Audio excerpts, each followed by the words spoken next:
Nadji, j'ai 26 ans. Ça fait une petite année qu'on est installé ici à Saint-Maur. C'est un local que j'ai ouvert parce que je faisais des gâteaux depuis chez moi. Au tout départ, j'ai fait un bac littéraire, du commerce international, et puis j'ai une vraie passion pour la cuisine. Donc je me suis lancée comme ça dans des études en cuisine. CAP cuisine, CAP pâtisserie, CAP boulangerie, CAP chocolatier, glacier, confiseur. Je travaille dans des super maisons. Mais je ne m'accordais pas nécessairement avec voilà, le rythme, les contraintes, les valeurs. Et donc j'avais envie de quelque chose de plus vrai, peut-être plus authentique.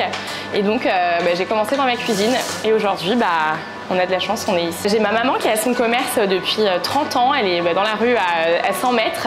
Et depuis toute petite, ma mère me dit le rêve de ma vie, c'est de venir vivre à Saint-Maur. Et je crois que c'est quelque chose qui a toujours été un peu ancré comme ça en moi.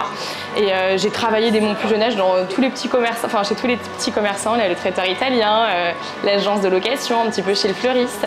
Et en fait, quand j'ai eu l'opportunité d'avoir ce local, je me suis dit mais c'est évident quoi. Déjà c'est une rue que je connais par cœur, ils m'ont tous vu grandir et c'est une ville que j'avais encore envie de découvrir quoi, en plus de ce que je connaissais déjà.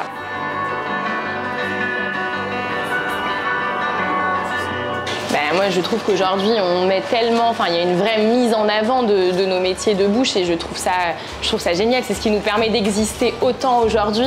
Il y a des gens qui viennent de partout pour venir goûter nos gâteaux.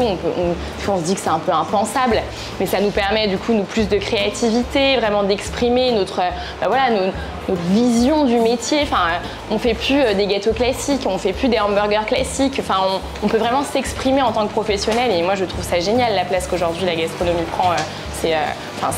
Quand on voit tous les festivals là, comme ça de gastronomie, j'étais encore à Taste of Paris il n'y a pas longtemps, il y a des chefs étoilés qui proposent leurs plats à moins de 10 €, pareil un peu en version food truck du coup, je trouve que donner cette accessibilité, c'est génial.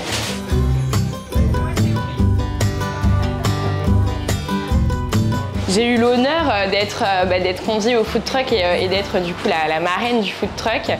Non, c'est une vraie fierté. Déjà, alors moi j'adore la gastronomie, donc pour le coup, c'est un vrai plaisir quoi. Et puis de le faire justement pour la ville qu'on apprend à aimer un peu plus chaque jour. Ah non, c'est génial. En tant que grande gourmande, qu'amatrice de bonnes choses, pour moi, c'est déjà ça nous donne comme une espèce de crédibilité dans cette ville. Et ça, je trouve ça quand même hyper important. Et puis en plus de ça, c'est un peu le symbole de la gastronomie, de la nouvelle gastronomie, le côté un peu food truck. Donc non, pour le coup, c'est génial. J'aime autant aller manger des akras qu'une paella, qu'un bon hamburger. Vous voyez, moi, je me régale de tout. Et je trouve que justement, le truc qui est génial, c'est cette diversité. Régalez-vous, allez goûter tout chez tout le monde, faites-vous mal au ventre, mais prenez du plaisir et évidemment, sans modération. Eh bien, on se retrouve le 12, 13 et 14 septembre, place des Marronniers, pour un super festival, celui des food trucks.